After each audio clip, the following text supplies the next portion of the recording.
¿A que no sabían ustedes que el primer premio Nobel español en ciencias fue un médico militar? También lo fue la primera campaña de vacunación internacional y la misma anestesia epidural fueron inventos de militares españoles que luego se trasladaron a la sociedad. Todo esto lo recoge una exposición sobre sanidad militar que se puede ver y visitar en este momento en el Parque de las Ciencias de Granada. Nosotros lo hemos hecho. Esto es el presente, transportes más ligeros y baratos para evacuar a los heridos, operaciones asistidas por videoconferencia u hospitales de campaña con las últimas tecnologías de diagnóstico por imagen. Pero hace 500 años los soldados morían desangrados porque no había transfusiones o aquejados de una infección por falta de asepsia. Los conflictos armados han traído muertes y dolor, pero también han forzado avances en medicina que luego han pasado a la sociedad civil. Entre cañonazos y disparos de fusil, la ciencia se abre camino.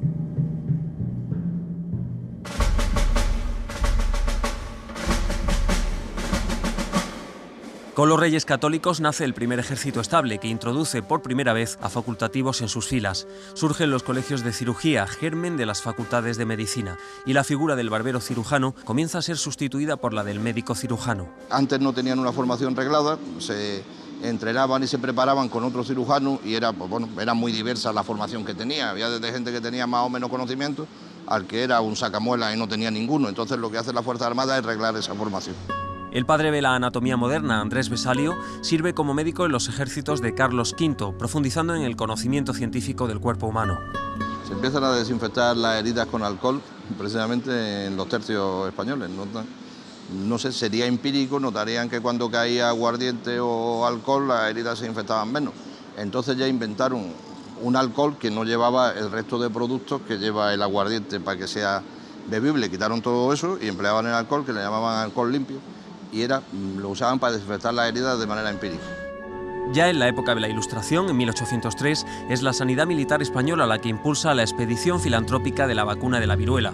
Todo un ensayo experimental a gran escala y la primera vez que se emprende una acción similar en política sanitaria preventiva. Estoy seguro que es la mayor hazaña humanitaria que ha realizado el hombre, y luego de una complejidad y de un avance que es más difícil que poner hoy un hombre en la luna. Es decir, lo que hicieron que fue embarcar en La Coruña 20 niños inoculándole el virus de la vacuna, porque no se podía llevar de otra manera, había que llevarlo en reservorio vivo, y darle la vuelta al mundo recorriendo todas las posesiones españolas vacunando de la vacuna. Eso es una cosa tremenda, ¿no?, con las condiciones de navegación de la época. En el siglo XIX, las guerras de independencia en las colonias corren paralelas a la lucha contra el paludismo o la disentería. Antes de ser premio Nobel, Santiago Ramón y Cajal participa como médico militar en la guerra de Cuba. Cae enfermo y además tremendamente enfermo y tremendamente grave, tan grave que en un avance del enemigo lo tienen que dejar allí. Se queda él y se queda en el botiquín, y con la gente que podía disparar y él paran el avance del enemigo. La enfermedad evoluciona y lo repatrian a España, pero para morirse en la península. Es decir, ya los mandan licenciados por enfermedad y creyendo que muere. Y luego, pues como tenía que ser premio Nobel, pues no se murió. Y en Filipinas, el médico Vigil de Quiñones emplea sus conocimientos sobre las vitaminas para salvar a soldados de ambos bandos afectados por la enfermedad del beriberi. Él ya habla de las vitaminas en esa época, cuando la vitamina era un concepto realmente nuevo. Tiene suficientes conocimientos para saber que iban a morir por avitaminosis si no hacían algo, porque no tenían productos frescos.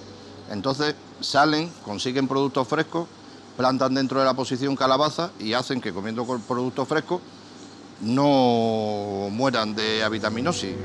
Con el siglo XX llegan las guerras de África y la Guerra Civil Española, y también las primeras transfusiones de sangre móviles en el campo de batalla que se hacen en el mundo. Uno de sus artífices es Norman Bethune, un médico canadiense alistado en el bando republicano. Se intentó incluso transfundir sangre de cadáver, un médico que vino con las brigadas internacionales que se llamaba Bethune, pero con el mismo resultado, morían todos. Hasta que este hombre pues se le ocurrió que era por un problema de degradación de la sangre por el transporte y la temperatura. Y entonces llevó al frente la sangre en camiones de pescado. Es decir, los camiones refrigerados que venían de pescado se le ocurrió y vio que no se morían. Entonces ya a partir de ahí desarrolló todo el procedimiento para crear un servicio de transfusión en zonas de combate. Fidel Pagés descubre la anestesia epidural, tan extendida hoy en partos e intervenciones quirúrgicas. La anestesia epidural la llama anestesia metamérica, lo mismo, solo que con otro nombre, y la estudia y la desarrolla y la describe como técnica de anestesia de guerra, porque era o es una anestesia muy segura, no produce depresión respiratoria, no produce caída de tensión arterial. La atención médica en zonas de combate o de difícil acceso es uno de los grandes retos. Ahí está el médico militar Mariano Gómez Ulla, con sus hospitales transportables.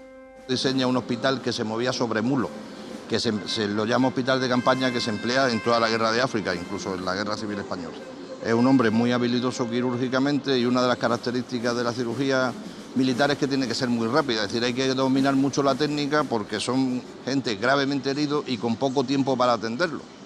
En las últimas décadas, la sanidad militar española ha estado presente en misiones humanitarias y de interposición en países como Bosnia, Líbano, Haití o Afganistán. Es el momento de las nuevas tecnologías de la comunicación que permiten hacer operaciones asistidas a distancia. Un cirujano militar tiene que salvar la vida, fundamentalmente, entonces debe ser capaz de abrir el cráneo, de abrir el tórax y de abrir el abdomen para parar una hemorragia y tratar las heridas de los miembros que puedan producir la muerte. Pero para cosas concretas específicas cuenta con un sistema remoto de asesoramiento en el cual hay un especialista en oftalmología o un especialista en otorrino o un especialista en cirugía vascular puede darle indicaciones para mejorar su actuación. Eso que posiblemente sea uno de los elementos del futuro es un autogiro que es casi con las mismas prestaciones de un helicóptero, pero 10 veces más barato. Eso vale para abastecer de material sanitario, vale para buscar y rescatar una baja, vale para poder transportarla y hacer incluso algunas técnicas de soporte vital avanzado. Normalmente los avances se generan en nuestro campo y se transmiten a la vida civil. Los sistemas de emergencia lo que aplican son procedimientos de sanidad militar y los primeros que enseñan a manejar esos procedimientos son militares. Eso hace que ahora mismo en Madrid el 56% de los muertos que se producían por accidentes de tráfico no se produzcan. Son siglos de urgencia y necesidad constante que han ido empujando hacia adelante la ciencia médica y quirúrgica. El objetivo inicial de evitar bajas en las filas militares, con el tiempo ha permitido mejoras en la atención sanitaria de toda la población. Ciencia en tiempos de guerra que cobra todo su sentido cuando llega la paz.